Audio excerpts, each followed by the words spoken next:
안녕하십니까? 안녕하세요. 네, 반갑습니다. 얼굴이 부었나요? 네. 아, 그래. 살쪄서 그런 거 아닌가? 라면은 원래 안 먹는데. 휴가라서 살쪄서 그런가 봐요. 자, 방학들은 잘 지내셨어요? 네. 자, 우리 136페이지부터 하면 되나요? 예, 26번 문제부터. 예, 26번 문제부터 볼게요. 중개보수 판례에 관한 입장인데 이제 틀린 것은 이렇게 이제 물었고요. 이 문제 별표를 좀 하나 하시겠습니다. 5개 다 중요한 판례들이고요. 1번 법령상 상한을 추가하는 부동산 중개보수의 약정은 그 한도를 넘는 범위 내에서 무효이다 라고 했는데 법정 한도라는 게 있잖아요. 근데 그 법정 한도를 넘어가는 부분은 뭐가 되는 거죠? 무효가 됩니다. 근데 전부 무효가 아니라 어떤 부분만 무효가 된다고요? 한도를 넘는 부분. 그래서 일부 무효라고 얘기하죠, 이거를. 2번, 법령상 한도를 초과하는 중개부수를 유효한 당자 수표로 받았으나, 거기서 단락을 한번 끊어볼게요.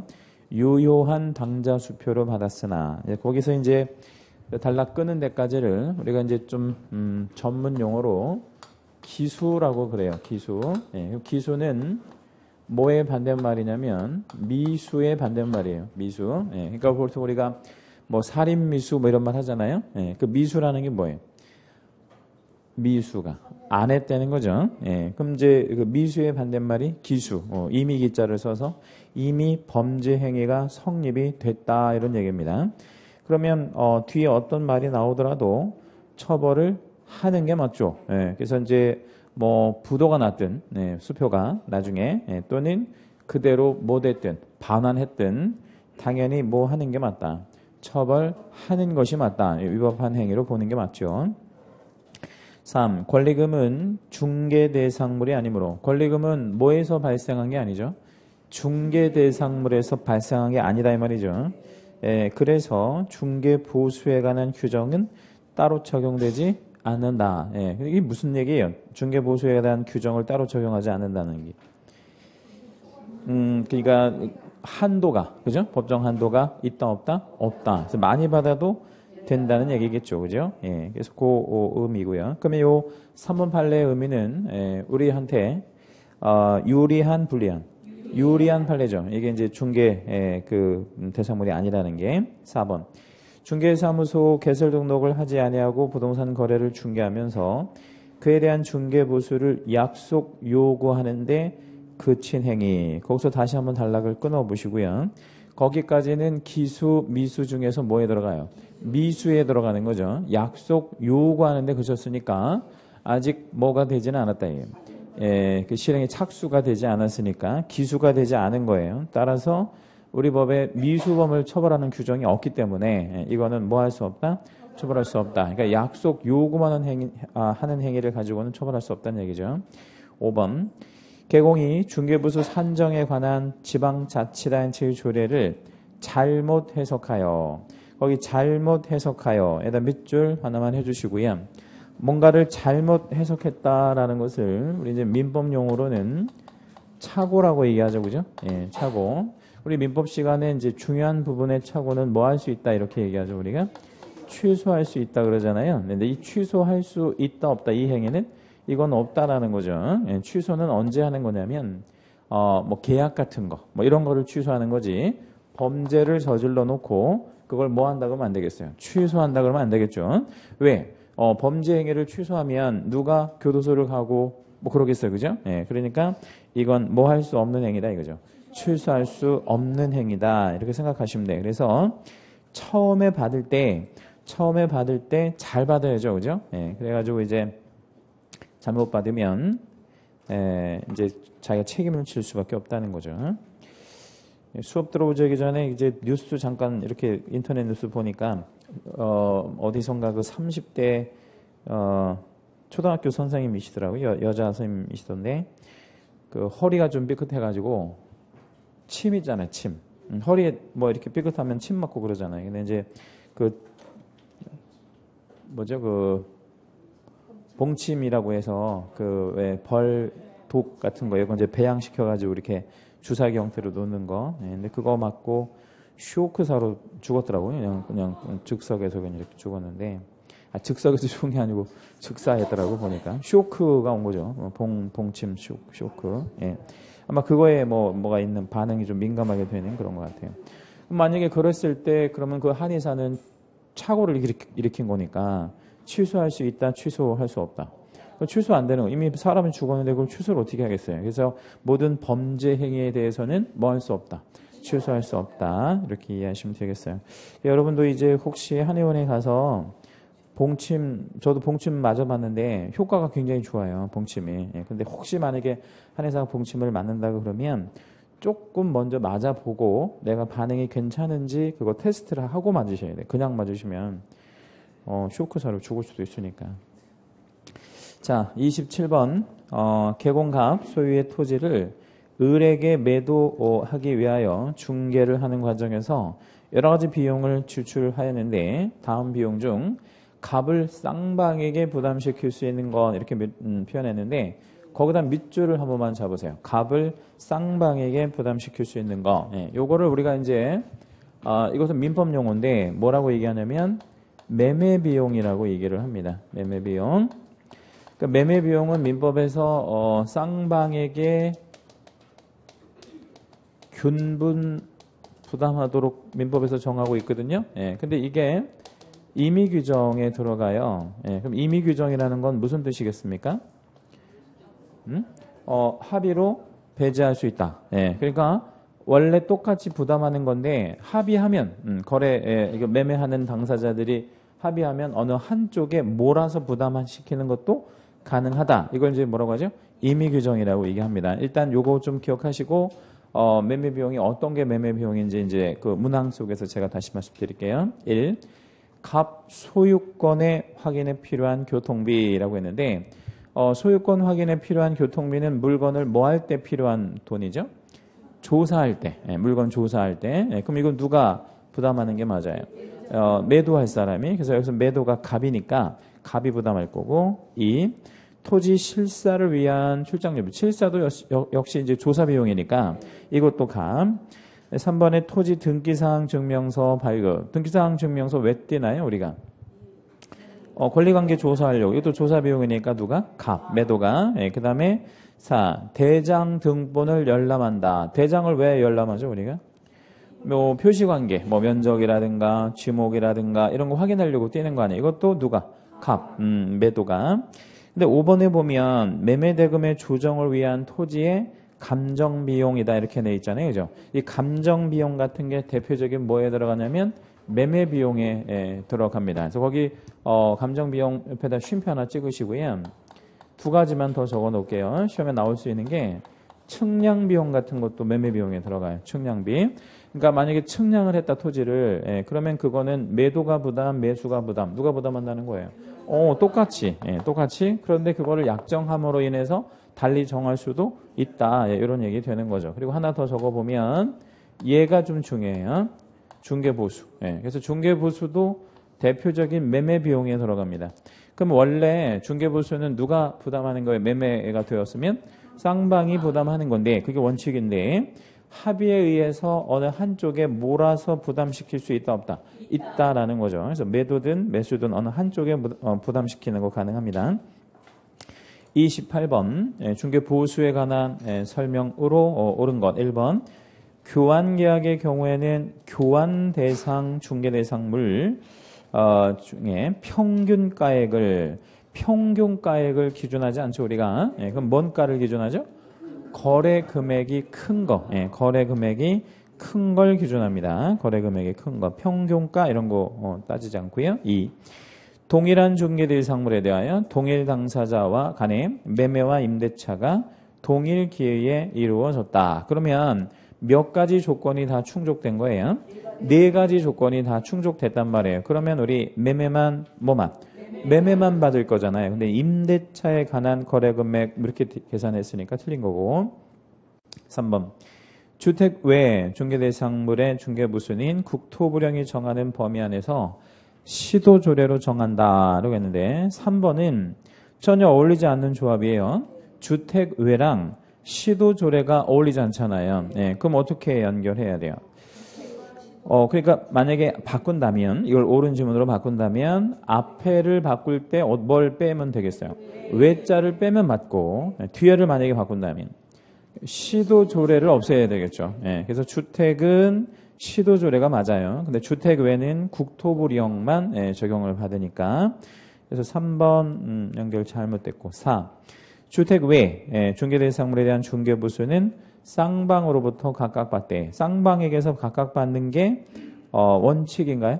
네, 그렇습니다. 원칙이 그래요. 근데 일정한 요건을 갖춘 오피스텔의 경우에 그래서 일정한 요건을 갖췄다는 것은 전용 면적 85제곱미터를 이내 85제곱미터 이내로 들어오는 그런 경우에는 매매 교환은 1000분의 5. 1000분의 5는 우리가 일상적으로 잘 쓰지 않는 표현이잖아요. 그래서 일상적인 표현은 뭐예요?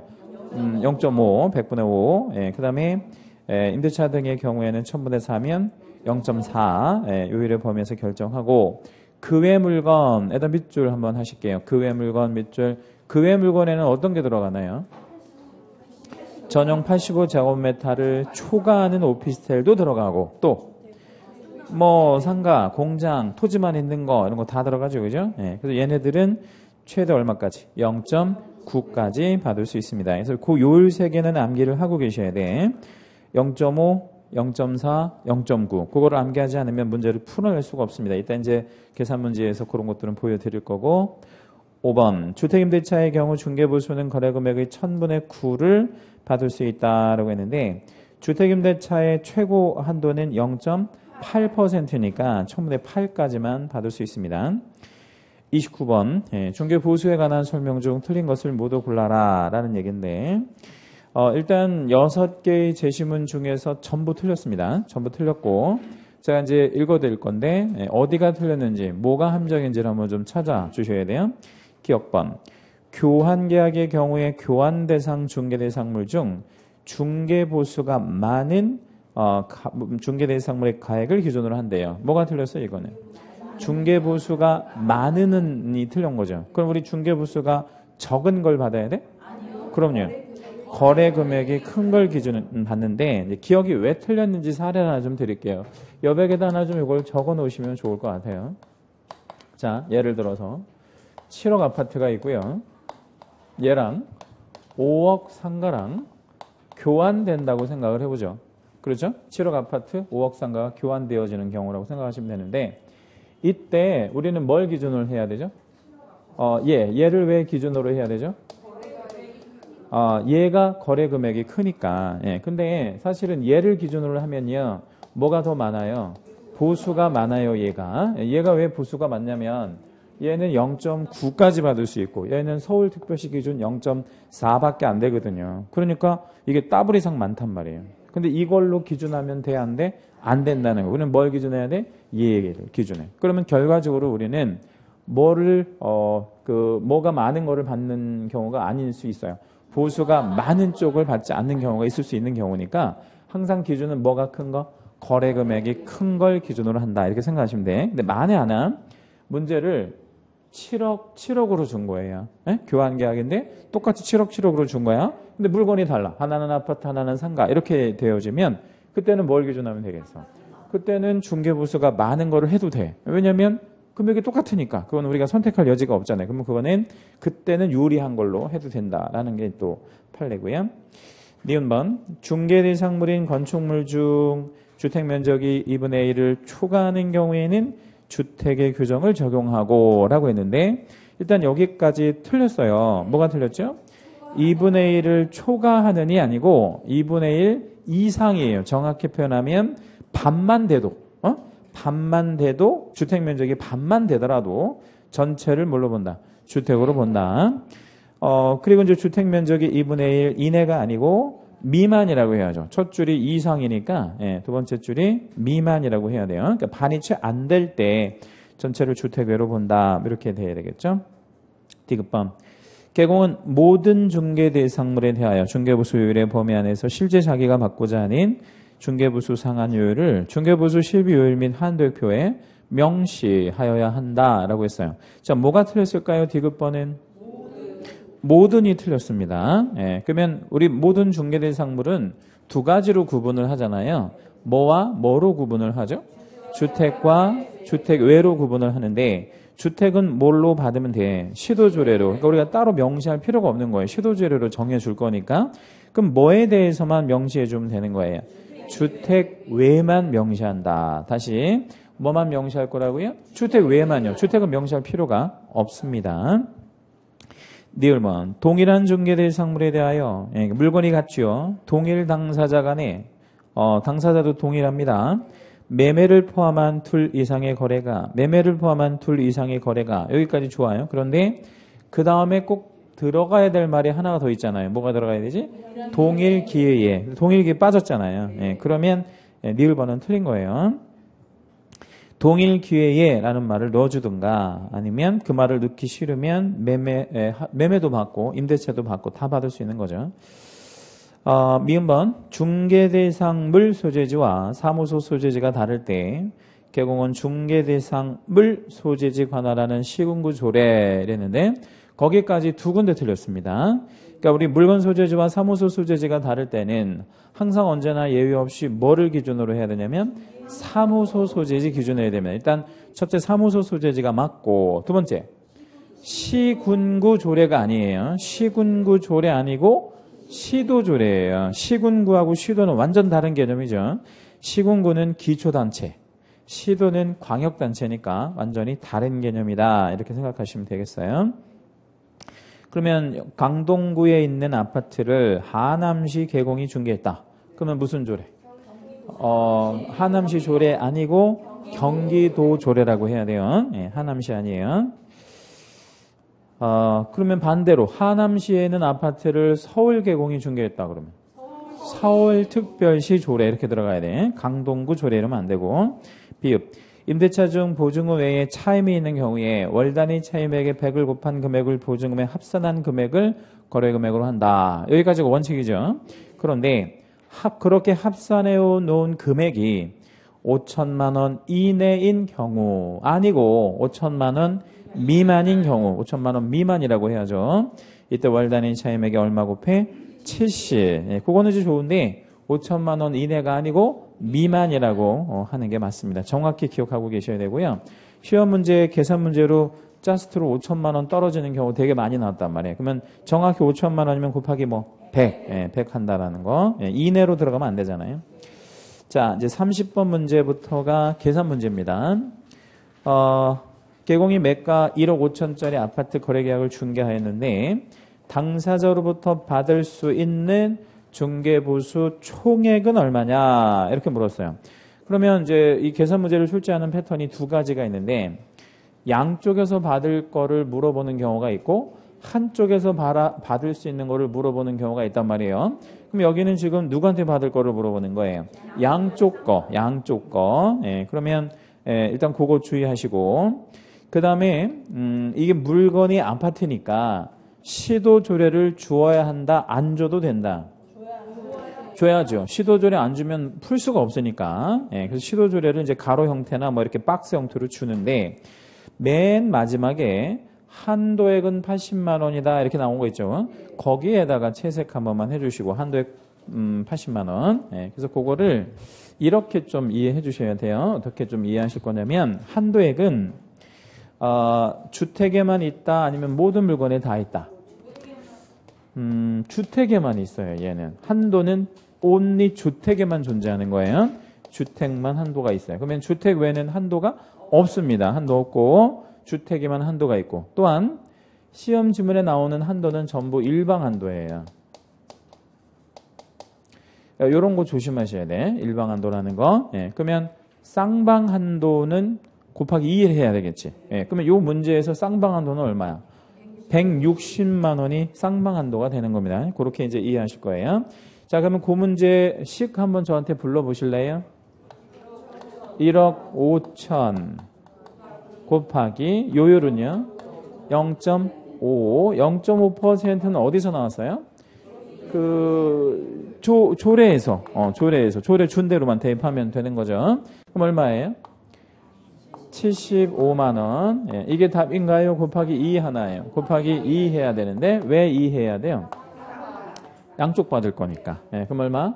150만 원. 자, 150만 원이 정답이다 아니면 한도 조정을 받는다? 정답이죠. 한도는 쌍방 한도가 160만 원이니까 그래서 150만 원 받으면 되는 거고요. 31번 문제 별표 한번 해주실게요. 예, 이제 이따가 이제 다시 한번 말씀드리겠지만 계산 문제가 작년에 28회 시험에 안 나왔어요. 예, 그래서 올해는 무조건 나올 건데 작년에 계산 문제가 안 나온 게 14년 만에 처음 일이 있는 거거든요. 예, 그러니까 올해는 무조건 나올 거라고 생각하시면 돼요. 예, 그래서 계산 문제 하나 나올 건데 가장 유력한 거는 오피스텔이 가장 유력하고 혹시라도 오피스텔 안 나온다면 분양권 두 개 중에 하나 나올 거라고 생각하시면 되는데 확률적으로 보면 오피스텔이 90%고 뭐 분양권은 한 10% 정도 확률적으로 나올 가능성이 있고 그래요. 아무튼 아파트 분양권 전매 중개에서 개공이 전매자에게 받을 수 있는 자, 요 타입은 양쪽 보수, 한쪽 보수. 한쪽 보수. 전매자라는 건 판 사람이니까 양쪽 보수를 구하면 안 되는 거예요. 자, 그러면 일단 그 제시문을 보니까 총 분양가 5억이고요. 계약금을 10%를 냈다네. 그죠? 예, 계약금 10%를 냈고 그럼 얼마 냈죠? 5천. 예, 그럼 중도금 또 10%씩 5천만 원씩 3번을 냈다네. 그럼 중도금 쪽으로 얼마를 낸 거죠? 1억 5천을 냈고요. 그러면 낸 돈만 전부 합치면 2억을 낸 거예요. 그다음 프리미엄 1억에다가는 채색 한 번만 하겠습니다. 자, 프리미엄 1억은 판례가 있는데 중개보수 계산할 때 포함한다, 포함하지 않는다. 포함한다라는 것이 또 대법원 판례죠. 그래서 왜냐하면 프리미엄은 분양권 자체에서 발생한 거기 때문에 이건 포함시키는 게 판례 태도입니다. 요율은 0.4. 요율 0.4는 왜 줘야 되는 건가요? 주택이니까. 그러니까 당연히 주택이니까 요율을 줘야만 우리가 문제를 풀죠. 그죠? 예, 한도액은 없고. 한도액은 없다라고 주면 없는 겁니다. 그냥 계산하실 필요 없는 거고요. 식 저한테 한번 불러볼게요. 자, 일단 낸 돈을 다 더해야 되죠. 예, 낸 돈이 얼마 지금 냈죠? 5천 냈고 1억 5천 냈고 그 다음에 1억을 더하는 거잖아요. 그죠? 예, 이렇게 하면 이게 거래가가 얼마 돼요? 3억이 되는 거죠. 여기다가 요율 0.4% 곱할 겁니다.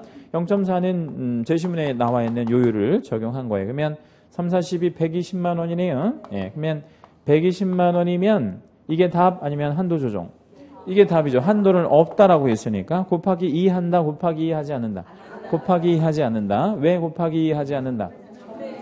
한쪽 보수만 구하라 그랬으니까.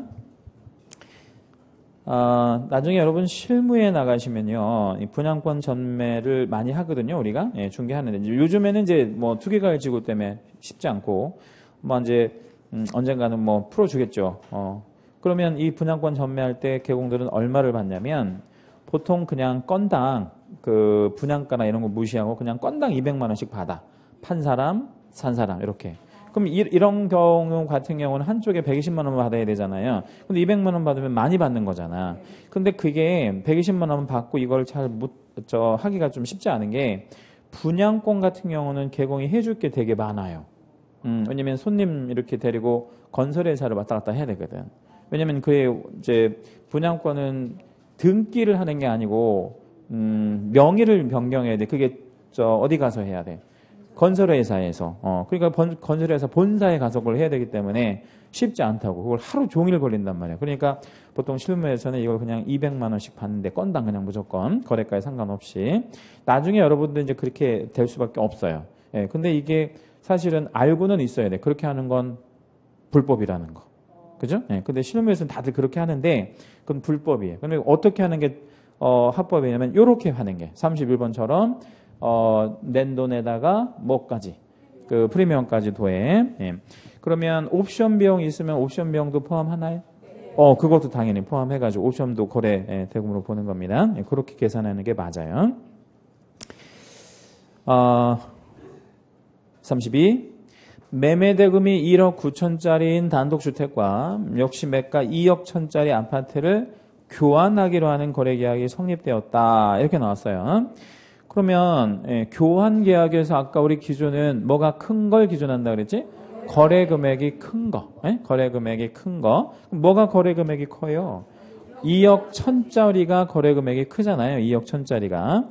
그럼 2억 1,000짜리 기준을 하면 식을 저한테 한번 불러봐 주실래요?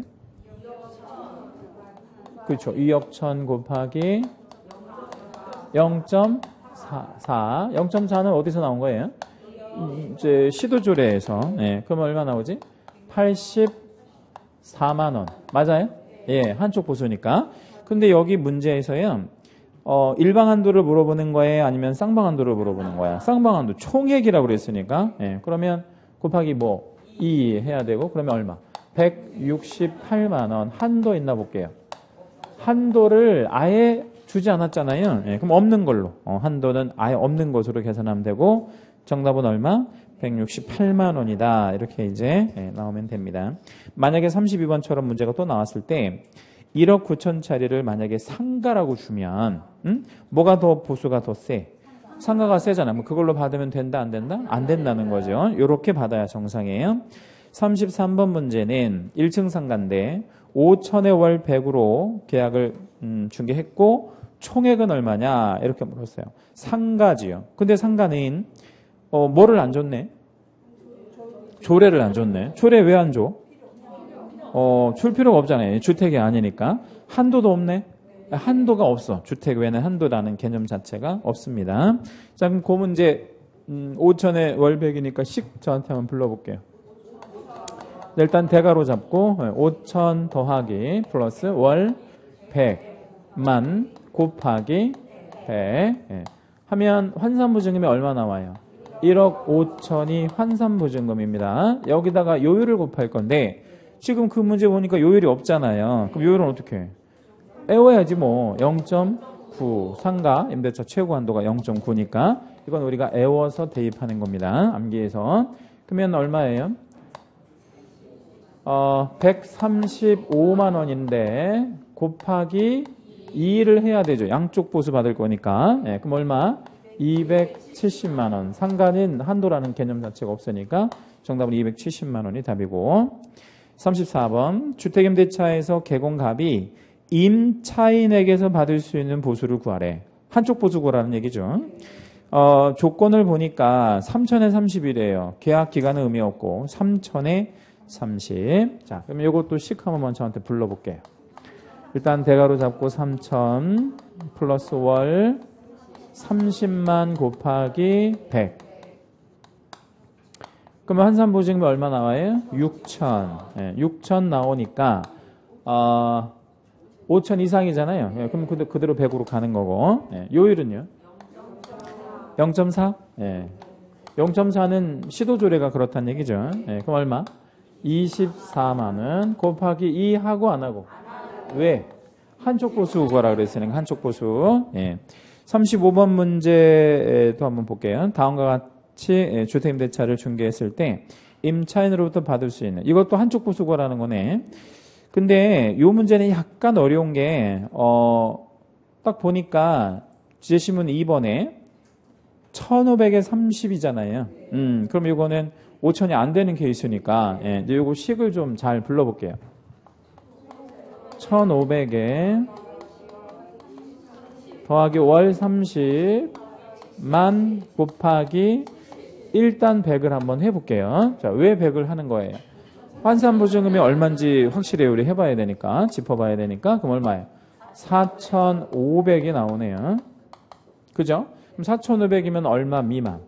5천 미만에 들어가니까 아까 5천 미만이면 어떻게 한다 그랬어요? 70으로 내린다 그랬잖아요. 그럼 70으로 조정해줘야지. 그러면 70으로 내리면 얼마 나와? 37에 21, 2100에다가 3600이 나오네. 3600 곱하기 3600 곱하기 요율은 0. 여기 주택이잖아, 주택. 그러면 0.5%. 그러면 얼마? 18만 원 곱하기 2 하고 안 하고 안 하고 한도 있나 볼게요. 한도 20만 원. 20만 원이면 18만 원 받아도 되겠네, 그렇지? 자, 140페이지 가시고 36번. 36번 문제 별표. 예. 오피스텔은 아까 중요하다고 말씀드렸어요. 올해 가장 유력한 건 오피스텔입니다. 전용 85제곱미터 넘는 거, 안 넘는 거? 85제곱미터 넘는 거, 안 넘는 거? 안 넘는 거. 넘는 건 재미가 없잖아. 안 넘는 거. 월세, 환산보증금 5천만 원 넘는 거, 안 넘는 거? 안 넘는 거. 그렇게 주는 가능성이 많죠, 그죠? 그러니까 이거는 똑같이 나올 가능성이 아주 높고요. 물론 숫자만 좀 바꾸겠죠, 뭐. 자, 그랬을 때 이제 우리가 받을 수 있는 보수의 최고 한도를 구할 건데 한쪽 보수만 구하라는 거네. 한쪽 보수만. 그러면 요것도 식을 한번 불러볼 건데 일단 식을 찾기 전에 조례를 안 줬네요. 안 줘도 되는 거지. 왜냐면 이건 외울 거니까. 예. 그래서 식을 좀 한번 불러볼게요. 2000에 20니까 2000 더하기 월 25만 곱하기 일단 100이요. 예, 해봅니다. 그럼 얼마예요? 이것도 4,500이 나와요. 그러면 아까랑 똑같이 4,500이면 얼마 미만이에요? 5,000 미만이니까 식 수정합니다. 예, 얼마로? 예, 70으로 수정합니다. 예, 그러면 25만 원이 70개 있다라는 거하고, 예, 그럼 2,000하고 더하면 얼마 나오냐면 3,750만 원 나오네요. 그렇죠? 예, 3,750이 정확하게 나오고 여기다가 이제 요율을 곱할 건데 요율 없잖아요. 그러면 이건 외워야지 뭐. 0.4%. 왜? 85제곱미터 이내 오피스텔에 매매가 0.5, 임대차 0.4니까 0.4 예, 적용하면 됩니다. 하면 얼마 나오냐면 15만 원? 예, 15만 원이 정답 아니면 곱하기 2. 정답이요. 예, 한쪽 보수만 구하라 그랬으니까.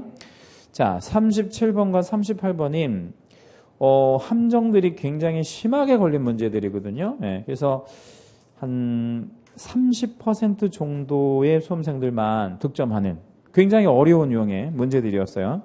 보면 문제 스타일은 비슷해요. 아주 비슷한데 함정이 많이 걸렸다 이거죠. 개공이 YC 소재 X주택에 대하여. 그러니까 주택은 X주택밖에 없는 거죠. 동일 당사자 사이에 당사자 동일 매매와 임대차 그럼 2개 이상의 거래가 있었죠. 그리고 무슨 기회에 동일 기회에 그럼 동일 기회라는 건 같이 했다는 얘기죠. 그럼 몇 가지 조건이 다 지금 충족한 거예요.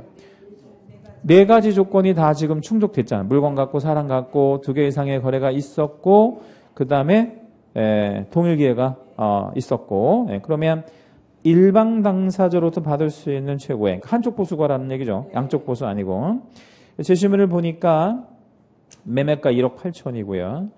임대차는 뭐 2천에 월 20이고 임대차는 원래 구할 필요가 없잖아요. 매매만 받을 거니까.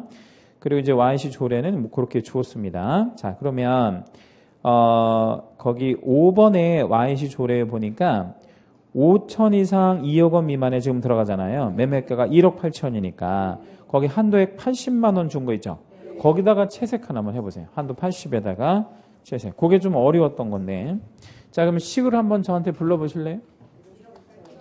1억 8천. 매매만 받을 거니까 어차피. 예. 그 다음에 곱하기 0.5. 0.5는 어차피 조례로 가는 거니까. 그럼 얼마 나오죠? 90만 원이 산출액이 나오잖아요. 근데 한도가 얼마야? 80만 원. 그럼 한도 조정을 해줘야지. 예. 한도를 넘어서 받으면 안 되니까요. 예. 그래서 한도 조정을 하니까 얼마야? 80만 원. 그러니까 한도가 걸리는 최초의 문제였어요. 37번 문제가. 예. 그래서 조금 당황했겠죠, 사람들이. 그래서 90만 원 받으면 안 되고 80만 원만 받아야 되는 게 맞습니다. 그래서 한도 조정이 들어가니까. 38번 문제가 보다 더 진화된 문제고 보다 더 어려운 문제인데 함정이 아주 여러 개가 걸렸어요. 개공이 X시에 소재하는 주택면적이 3분의 1인 거기다 우리 채색 한번 하시겠습니다. 주택면적이 3분의 1인 건축물. 자, 여기서 우리가 굉장히 중요한 신호 하나를 얻어야 돼요. 어떤 신호? 이게 주택이냐 주택 이외냐를 결정해야 되는데 주택면적이 3분의 1밖에 안 된다는 얘기잖아요. 그러면 3분의 2나 뭐에 들어가? 주택이 아니라는 거잖아. 그럼 전체를 뭘로 봐야 돼? 주택 외로 봐야지. 전체 주택 외로 봐야 돼. 기준이 뭐냐면 주택이 몇 분의 몇 이상일 때. 2분의 1 이상일 때 전체 주택으로 가잖아요. 근데 이건 2분의 1이 안 되니까 전체를 주택 외로 가는 겁니다. 그래서 이제 매매와 임대차를 동시에 했대. 그럼 이제 일단 물건은 하나밖에 없고 당사자 동일할 거고 그다음에 매매와 임대차가 같이 했고 동시에 이루어졌으니까 이것도 뭐밖에 못 받는 케이스야. 매매밖에 못 받는 그런 케이스입니다. 그리고 이제 한쪽 보수만 받을 거고 양쪽 보수 받으면 안 되고 그런데 여기는 또 뭐가 또 함정이 기가 막히게 걸렸냐면 거기 계약의 조건에 보면 매매가가 얼마입니까? 1억 원. 그리고 옆에 2번에 보니까 합의된 중개보수가 있다네. 거기다 채색 한번 해볼게요. 합의된 중개보수 얼마? 100만 원. 네, 그게 함정인데 자 그러면 합의된 보수 100만 원이면 그걸로 받으면 된다 안 된다? 왜 안 돼? 응? 합의된 보수 100만 원 그냥 받을 것 같으면 법 규정이 있을 필요가 없는 거잖아. 예. 그래서 우리 그 중개보수가 강행 규정이기 때문에 합의로 배제할 수 있는 것도 아니고 그럼 일단 뭐를 따져봐야 되냐면 중개보수를 따져봐야 되는 거죠. 한번 따져보죠. 뭐 매매가 얼마라고요? 1억. 예. 그러면 식은 되게 간단해. 1억 곱하기 그 다음에 왜 0.9? 이거 주택 외니까. 예. 근데 0.9를 적용하려고 보니까 당시 수험생들이 굉장히 신경 쓰였어요. 뭐가 신경 쓰였어요? 합의된 조례가 신경 쓴 게 아니고 그거는 괜찮아. 그거는 그렇게 신경 쓰지는 않았을 테고 밑에 조례가 신경이 쓰인 거야. 왜 조례를 주었을까? 이제 고민한 거지. 예. 왜 줬을까요? 이거 함정이에요, 함정. 예. 아무 의미가 없는 거라고. 근데 그것 때문에 엄청 아마 헷갈렸을 텐데 0.9로 그냥 하는 게 맞아요. 그러면 산출 보수가 얼마야?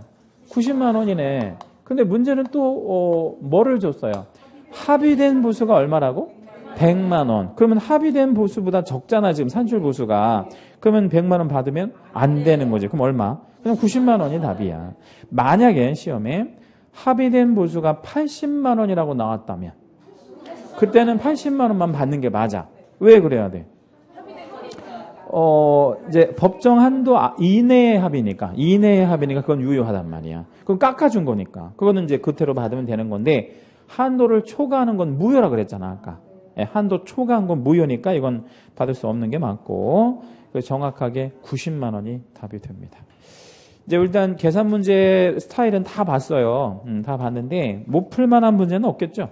예, 뭐 다 푸실 수 있는 거고. 가장 유력한 건 오피스텔이 가장 유력하다라는 거 일단 정도 알고 계시면 될 것 같아요. 자, 39번 문제에 금지행위 쪽이 있는데 일단은 금지행위 앞으로 좀 잠깐 넘어오셔가지고요. 이론 좀 잠깐 보고 넘어갈게요. 책 몇 페이지냐면 124페이지네요. 124페이지. 매년 2문제 나옵니다. 금지행위 아주 중요하고요. 예. 이거 일단 몇 군데 채색을 좀 할게요. 1번에 중개대상물 매매업에다가 채색해 주시고 우리는 무슨 업 하면 안 되죠? 매매업 하면 안 됩니다. 그다음에 2번에 무등록 중개업 영위하는 사람을 뭐 하면서 알면서에다 채색하고 알면서 협력하는 거 안 되고 3번은 금품 초과 주소 끝부분에 초과형 금품 받는 행위에다가 채색하시고 그다음에 4번은 중간에 보면 거짓 언행 그 밖의 방법에다 채색합니다. 거짓된 언행이 뭐죠? 거짓된 말, 거짓말, 그리고 행동 이런 걸 언행이라고 하잖아요. 그 밖의 방법은 뭐라고 볼 수 있어요? 그 밖의 방법은 가만히 있는 거, 말해주지 않는 거, 침묵 이런 것도 우린 금지행위예요. 그럼 우리 어쩌라는 얘기예요? 말해주래. 거짓말로 아니면 사실만을 말해줄 의무가 있어요. 적극적으로. 자, 여기까지 형벌이 몇 년 몇 천이죠? 1년 1천. 금지행위는 형벌도 굉장히 중요합니다. 5번에 증서 매매업에다 채색 한번 할게요. 증서. 저쪽 끝부분에 증서라는 말이 있고 매매업. 자, 요거는 뭐를 구분하셔야 되냐면 1번 매매업과 5번 매매업이 다르다는 거 구분하셔야 돼. 1번 매매업은 몇 년 몇 천이고요. 1년 1천이고 5번 매매업은 3년 3천인데 그거 잘 구분하실 겁니다. 뭐가 더 안 좋게 생각하는 거지? 증서. 6번 직접거래 상방대리 각각 채색하고요. 직접거래 상방대리. 자, 그렇게 하고 거기 보면 이런 말 나와요. 거기 직접거래 관련해서 첫 번째 점 맨 마지막에 보면 이런 말 나오죠. 단속규정. 단속 규정. 거기다 채색하시고 별 3개 하시겠습니다. 올해 시험에 이거 안 나오면 제가 손에 장지줍니다. 예. 직접 거래는 무슨 규정이라고요? 단속 규정. 예, 단속 규정. 예, 잘 기억해 주시고 단속 규정이라는 건 어떤 의미가 되는지 잠시 후에 설명을 다시 드릴 거고 7번의 세 번째 줄에 보면 뭐를 조장하는 행위? 투기를 조장하는 행위 아주 중요합니다. 투기, 조장 행위. 여기서 조심하실 거는 우리가 투기하는 게 금지 행위예요? 아니면 조장하는 게 금지 행위예요? 조장하는 거. 예. 그다음에 이제 6번 보면 개공 등의 교육 파트가 있는데 교육이 몇 개 교육이 있죠? 4개. 실무, 직무, 연수, 그리고 사고 예방 교육 같은 것들이 있습니다. 개공이 받아야 하거나 받을 수 있는 것 3개. 실무, 연수, 사고 예방 교육. 소공도 똑같습니다. 중개부조원이 받아야 하거나 받을 수 있는 교육 2개. 직무 교육과 사고 예방 교육 같은 것들이 있습니다. 자, 잠시 쉬었다 문제는 다음 시간에 풀게요.